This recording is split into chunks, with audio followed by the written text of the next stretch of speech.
네, 여러분 안녕하세요. 비트시그널 25시의 편경장입니다. 현재 채널에서 무지성 성동 같은 사람들을 걸러내고 있어서 영상도 나아질 수밖에 없고 뷰수도 확보가 되고 있습니다. 여기에 장이 좋아지는 것도 그 이유가 있고요. 어찌됐든 간에 다시 살아남고 있습니다. 응원해주시는 분들 많은 분들 감사드리고요. 현재 차트 경우에는 하락 추세선을 이탈을 했고, 이 이탈한 다음에 횡보냐 아니면 저항을 극복한 다음에 지지를 받고 다시 상승을 그려내냐, 이 갈림길에 있다는 점을 말씀드리고 싶습니다. 당연히 차트는 이 구간에서 저항이 나와야 되는 거고요. 안 나온다면 우리가 죄송합니다. 안 나온다면 우리가 생각했던 것보다는 매수세가 더 들어왔음을 의미하고 이런 상승 추세선의 연장으로 보시면 좋을 것 같습니다. 하지만 여기서 간과하면 안 되는 것은 우리가 모두 이 구간 저항이라고 생각했던 구간인데 이 구간에서 차트가 저항이 안 나왔죠. 이걸 눌림목이라고 생각하는 사람은 단 한 명도 없을 거예요. 당연히 눌림목은 이런 식으로 나와야겠죠. 눌림목이 없었다라고 말을 하고 이게 매수세를 증명하고 있는 상황이고요. 이 구간을 만약에 이렇게 상방 이탈했을 때에는 또다시 눌림목 없이 진행될 수 있습니다. 이 부분이 아마 차트를 비교했을 때는 10월하고 이렇게 비슷하게 진행될 거다라고 보고 계시는 분들 많으실 거예요. 다만 10월장과 지금 장이 약간 다른 점은 이 10월장은 무지성 상승이었죠. 하지만 이 장에서는 무지성 상승은 좀 불가능할 것이고 좀 어렵게 나올 것이고, 파동이 연장됐을 때는 이 한 파동이 마지막이다라고 생각해서 접근하시길 바랍니다. 따라서 무지성 홀딩이 아닌 현물, 우리가 매매하는 현물 시장에서는 매도를 봐야 되는 거고요. 저항을 적용받는 매물대도 업비트는 너무나 간단하게 나와 있습니다. 5천만 원, 6천만 원, 7천만 원, 각 1,000만 원대의 매물대 저항이 걸려 있다라는 걸 체크해 보시면 너무나 좋겠습니다. 현재 차트에서 매매의 근거는 33K를 단기 지지로 생각하고 가정을 하고 접근한다, 사용할 수가 있고요.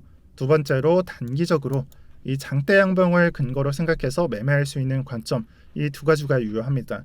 저는 BT에 제가 고려한 비중에서 한 절반 정도 이제 들어가 있는 상태이며 이 장이 거의 조정이 없었다라고 볼 수 있기 때문에 주말간 그냥 실시간으로 매수를 진행했고, 나머지 절반은 현금 대기 중에 있습니다. 그래서 이 비중은 현금으로 들고 있겠죠. 크게 의미는 없지만 이 장에서 당연히 하락이 없었기 때문에 수익 중에 있고요. 기회 주면은 좀 눌려준다면 추가 매수를 하거나 아니면 이 비중만 들고 갈 계획입니다.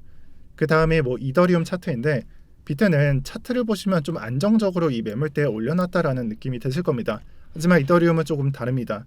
제가 예전에 말씀드린 가격이긴 한데, 이더리움의 3,000달러 선을 본다면 3,000달러 선 위로 이렇게 올려놓은 걸 볼 수가 있습니다. 그래서 상방 이탈을 했으니까 다시 회복세로 돌아선다라고 볼 수도 있지만, 캔들이 매물대 하단, 이 캔들의 하단에 걸쳐져 있고, 또한 직접 매물대 몸통까지, 이 캔들의 몸통까지는 조금 올려줘야 돼서 비트보다는 조금 더 지켜봐야 낙관적으로 볼 수가 있습니다. 그래서 비트코인과 조금 비교를 해본다면 올려놓았는데 이 정도는 생각해 볼 수가 있겠지만 다소 애매하다, 조금 더 올려놔야 된다, 이게 다른 거고요.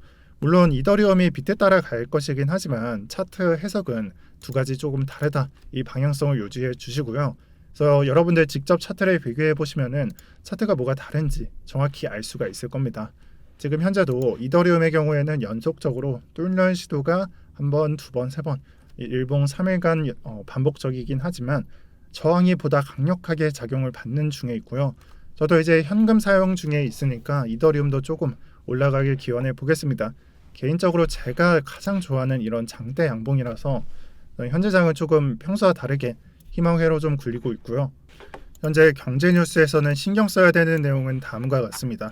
얼마 전 영국의 소식부터 해서 금리 인상 소식부터 체코, 그다음에 러시아, 폴란드 등 실제 금리 인상 소식을 알렸다거나 아니면 예정인 나라들이 많습니다. 아무래도 주축이 유럽이라서 유럽 측에서 금리를 올리기 시작했다, 이런 시선에서 투자자들은 바라보고 있고요. 미국도 이와 다를 바가 없이 상반기 3월 또는 5월에 금리 인상을 시작해서 긴축적으로 움직여 줄 것입니다. 근데 시장을 본다면은 하락하는 분위기가 아니라 비트코인만 보더라도 현재 추세가 그렇지 않다는 걸 알 수가 있습니다. 자, 그렇다면 여기서 또 고려해 볼 만한 게 생겼다는 말인데, 저는 지금 시장의 호재로 볼 수 있는 건 대표적으로 중국이라고 생각을 합니다. 다른 나라는 이렇게 금리를 올리고 있고 돈을 거두려고 하고 있지만 중국은 그 반대죠. 오히려 조금씩 내려주는 식으로 대응을 하고 있습니다. 자, 이걸 통해서 베이징 올림픽 빔이다, 네오 퀀텀 등 베이징 빔이다라는 말이 생겨나고는 있는데 괜히 그런 말이 나오는 게 아니고요. 또 좀 말이 세자면 저는 개인적으로 홍콩 관련 ETF죠 좀 자산 크게 들어가서 좀 물렸었는데 이번에 회복하고 있습니다.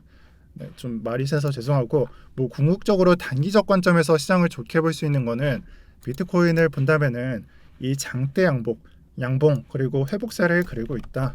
그리고 유럽, 미국 측면에서 전부 금리 인상 예상 신호가 나오고 있지만 중국은 다르게 가고 있다라는 점이 되는 거고요. 앞으로 FOMC 일정까지 한 달 정도 남았고 그 전부터 공포 심리가 작용된다라는 걸 생각해 봤을 때는 이 관점의 유통기한은 한 달 정도로 보시면 될 것 같습니다.